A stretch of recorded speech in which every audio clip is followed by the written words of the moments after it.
This world is such a, and when I say this world, I mean it. I don't mean in an ideal sense. I swear, man, we got the ghost of Pac in the studio right now. It's such a, gimme. Step, crush. They try to stop me, man. Look.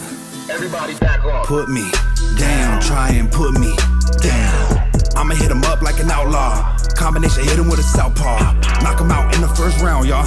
Voice of my city like town hall. Round more pounds than stray dogs. I can make a flood in a drought, y'all.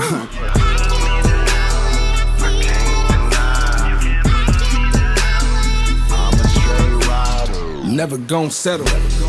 All I do is get better. All I do is get cheddar. Pulling up, blowing pressure. Outlaw shit forever.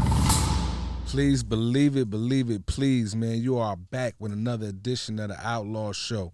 And look here, when I tell you, you better go get your popcorn, go get your snacks, get whatever you need, because this is one of them interviews you're going to want to sit through from the beginning to the end, man. I got a real live champion in the building with me tonight. My man cave, Outlaw Show. Y'all know how we do, man. Ladies and gentlemen, please welcome champion, man. It's somebody I consider a brother of mine, super solid. We're going to get into how we met, but let's just give him a warm round of applause. Deontay, the Bronze Bomber, is in the motherfucking building. Wilder is here, man, and I am super thankful that he fit me in his busy schedule. He's a businessman as well as a fighter, as well as a father. So his plate is full, you already know.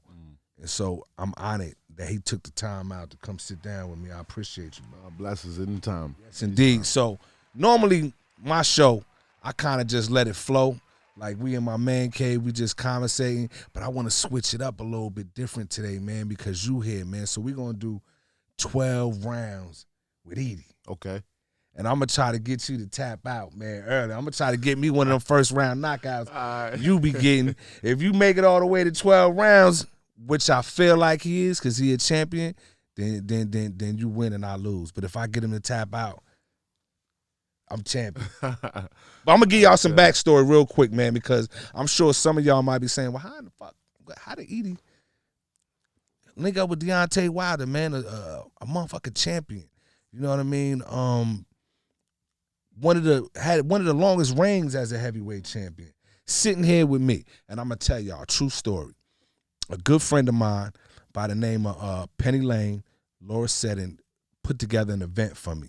And it was called the Roses event, where she was able to put together a yacht, got all some of my closest friends and associates on there with me to just kind of give me some love and show me some love and give me my props, so to speak, man. And I was truly honored. You know what I mean? I was a little nervous, didn't really know what to expect. But I'm on the boat, and I look. And this man is sitting there, man, with his lady, just as cool as could be, chilling. They like, yeah, Deontay's. I'm like, how in the fuck did that happen? Like, he don't know me.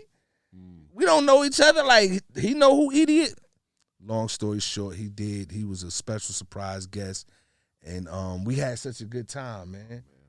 That was a hell of a moment for me, and the vibe was beautiful, and he just kicked it like a normal human being, which he is. And I just had a newfound. I already respected you when I did my research because I'm a boxing fan and I knew your history and knew how you got started. So we're not even really gonna go into that because I know a lot of that. But just to let y'all know, a real human being and a genuine brother, and he was on that boat that day and we had a good time, man. Oh, wonderful! Yeah. It was a wonderful time. So let's get into it, man. 12 rounds with Edie. Me and Deontay Wilder. We gonna head up and first question. You started boxing late. Correct. Most boxers start very early in their life. Why did Deontay start so late? I started late. I started running by 20, right? 20. I started 20, and then I started because of my daughter. She was born with the spina bifida, and I'm originally from Tuscaloosa, Alabama. So, as a child, what we grew up seeing is football. It's big in football, Alabama football, basketball, but football was the biggest. And as a child, you want to be what you see. You've seen so many different people come, to celebrate, to join hand in hand when the team is playing. You see all the spirit that comes there, just the energy. You like as a child, you see up on that. You're like, I want to be a part of that. You know what I mean? I want to be a part of that glory and people come and praising. So, being up in a small city, working so hard to get to those goals and accomplish that. That's what I was seeking to do. And until college time came about, and I had my girlfriend at the time told me, we was about to have a baby. So from that point on, my life just turned upside down. It wasn't for the point of me not knowing what I was gonna do or what was what I'm gonna do or whatever. Because I come from a big family. I always had to take care of my sisters, brothers, and my loved ones. You know what I'm saying? Stuff like that. I always had to be the protector, the provider. So me having a child of my own, it wasn't like a place where I didn't know what to do. It was a scary feeling for me because I'm only 19. Yeah. I got goals, I got dreams that I want to become and I want to do. And having another human being, being able to have responsibilities, basically, you feel like you don't have that. Like, oh God, you know what I mean? But you did the act to create this beautiful human being. You know what I mean? So it was just that point, and at that time I had to drop out of college at that time, and because I had to get a job. My daughter, she wasn't born like a normal child. She was born with spina bifida. Spina bifida is a disorder where kids are born with holes in their spines, and most of the time they have to have surgeries or put shunts in their head so the fluid won't build up in their head. It can go back down in their stomachs. Doctor said she would never be able to walk or never have a natural childhood ability of learning. But I always tell people, that I have a man that make the impossible possible. That the doctor can say one thing, but he has it going a whole nother way for you. Right. And for mine, that was the case. She's running, she's walking, she's one of the smallest little girls in her class. Well, she's 18 now, so she ain't living no more. But they always be your baby. Yeah. So I look at her and it just amazes me to see where she came from in this time. I have to really see the numbers, because you can say when she was coming in at 14, she's 15, you can hear the number, but when you actually see it, it's something about seeing like, damn, she's growing. She becoming so intelligent, so beautiful, and that's what just really changed my life. I had a friend in college. We was always talk about what we want to do, and what are the things we was trying to do to get there. Because it's easy to say I want to do this and I want to do that, but what are you doing to apply and to make it happen? Right. What greatness you applying? I always say we all have greatness in us, for greatness is only determined by service. True story. So what service you apply every day you wake? You want to accomplish so much. You want to have so much. But what are you doing as yourself to apply to get to that, to achieve that? Most time nowadays, people want things to be given to them, handed to them. They want it easy. You know what I mean? Yeah. But if it be like that, then you don't appreciate it. Yeah, if it lose it, you know. If it come too easy, it ain't worth it. Yeah. But when you grind and go through all the hard work, like that rose in the concrete, coming up out of that, when you grab something, you hold on to it tight, precious. Right, and you appreciate it. Yeah. You know what I mean? So with that being said, my daughter was all the motivation that I need. I had to quit college. I had to get a job, but then I had a guy that wanted my guy to box because he was tall as well. He was trying to recruit him out of the city. Now, I never knew a boxing gym was in the city at all. You know what I mean? We was just focused on basketball, football, and stuff. You don't hear about stuff like that.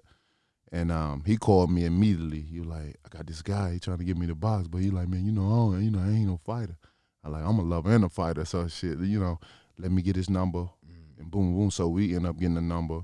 Dude called me. I met up at this gym.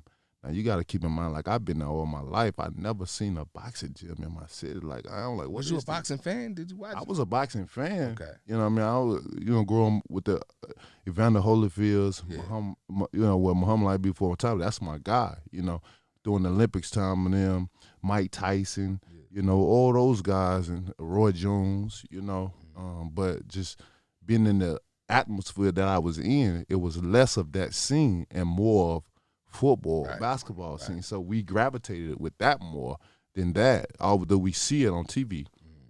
But when I came into the gym, it just became like, it was just like a place that I'd never been before. It's almost being to another country.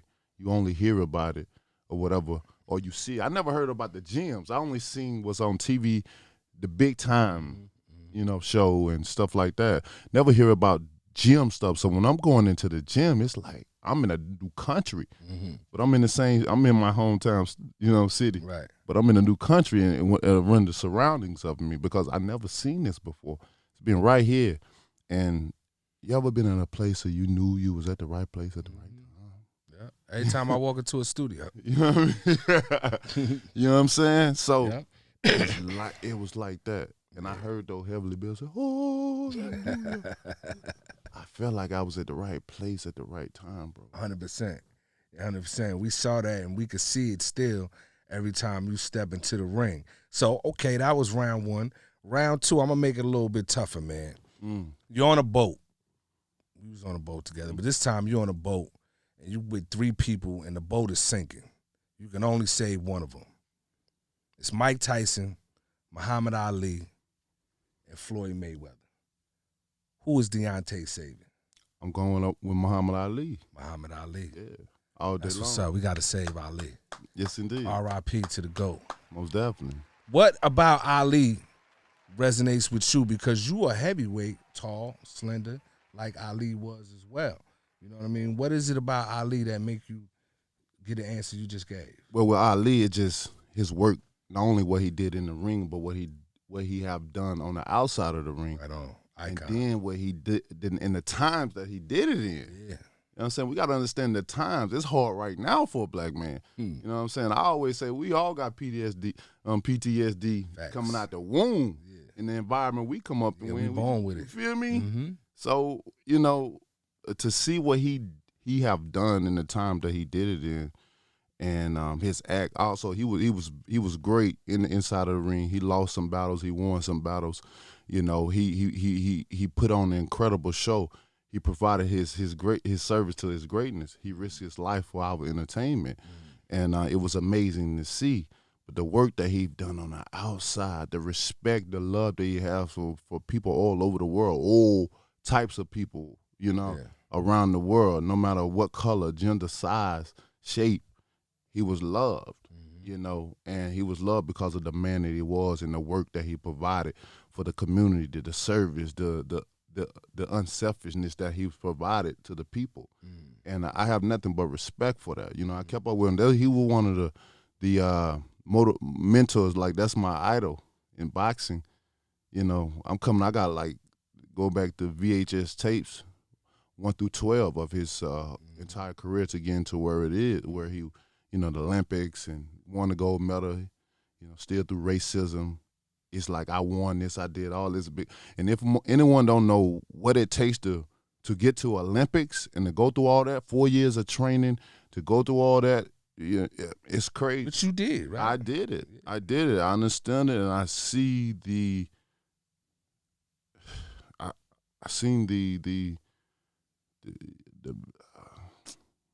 it's a lot deal with this business. You know what I'm saying? This is a business all the way around. You know what I mean? All the way around. And sometimes when I pause like that, my energy be, sometimes don't want me to say certain things because I know certain people won't understand what I'm saying at this point in time. Yeah. So I may pause at sometimes in me speaking. All good. There's a time and a place for everything. Yes, you know sir. What I mean? Yes, sir. And it might not be the time for that. So, okay, you saving Ali. I noticed you didn't say Tyson, and the reason why I bring up Tyson because, in my opinion, you have brought the excitement back, especially for the heavyweight division, the most exciting fighter since Tyson. Most definitely. You know what I mean? I feel like boxing went through, especially the heavyweight division, went through a lull for a lot of years after Tyson started to, decline in his career. And there wasn't really any boxes that was that exciting. But to really bring it all together, I was watching like 24 hours of Mike Tyson fights over the weekend. You know what I mean? Cause I got the stick. Shout out to my homeboy SD that gave me the stick. Yes, sir. I got 24-hour everything, and one of the things, they got Tyson for 24 hours. And I noticed. Hold on, Edie. Let me interrupt you. Your stick get pay-per-view fights? Yes, indeed. Yes, indeed. But this is on God, on everything I love, because I really support and fuck with boxing. I haven't watched a free fight yet. And I would never watch a free fight of yours. Actually, I would rather be there in the crowd. My man. I want to be there in the crowd with you and supporting. You know what I mean? We're going to take a time out real quick and come back. 12 rounds with Deontay Wilder. And when I say this world, I mean it. I don't mean an ideal I swear, sense. man, we got the ghost of Pac in the studio right now. Man. It's such a gimme. Step, crush. They try to stop me, man. Look, Everybody back off. put me down, try and put me down. I'ma hit him up like an outlaw. Combination hit him with a southpaw. Knock him out in the first round, y'all. Voice of my city like town hall. Round more pounds than stray dogs. I can make it flood in a drought, y'all.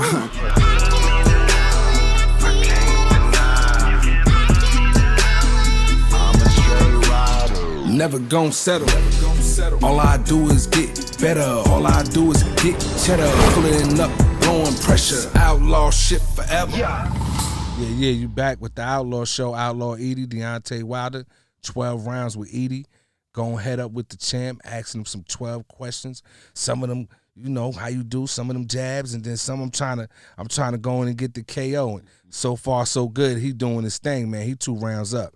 We into the 3rd round. I was talking about Tyson and how much excitement he brought to the game, and how you have rekindled that fire in the heavyweight division. And I told you I was watching these old Tyson fights, and I noticed Mike struggled with taller fighters with puncher power. You know what I mean? That was kind of like his Achilles heel. What's Deontay's Achilles heel, if you got one?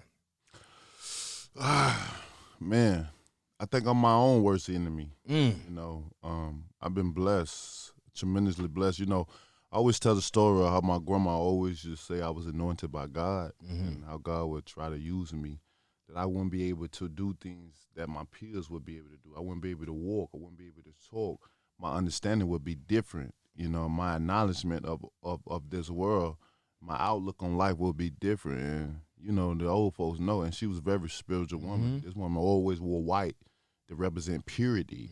You know, she was truly a woman of God. She always tried to prepare me. I get to fight and stuff like that. Baby, you can't do that. God gonna use you one day. He wanna use you. You're special. Wow. I've always heard I was special. You know, so, you know, coming along, you know, I always say, God, you may have a plan, but God may have other plans for you. Like I said, I had big plans of becoming an athlete, sports and stuff, but I never thought I'd come into boxing where I had to use my hands. Right. That real grind, real work, that real dedication to providing. You know, like I said, I risk my life for others' entertainment to provide for my family. At least that's what I used to do. Now I'm more of a businessman, investing and stuff like that. But you know, it's for me is my power is so you know, it's crazy what I can do with my power. I've always been that person that you can't read a book by its cover, because you just never know what's entailed for you in the inside. Right. You know, and it always given me the advantage. So for me, it just always, I think my Achilles heel is myself, you know. I know. Not anyone else. It's when I'm focused and I apply things to it, and because much is given, much is required.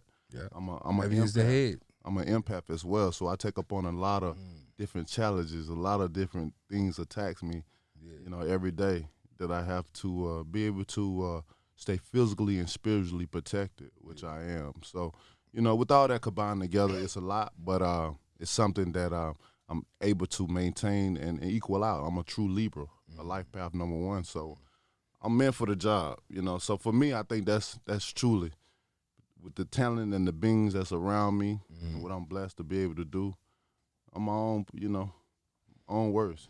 I thought I slipped a jab in on that one. He got that. He answered that, man. He ain't even blink an eye, man. Real talk right here on the Outlaw Show. So that was round #4. We going into round #5.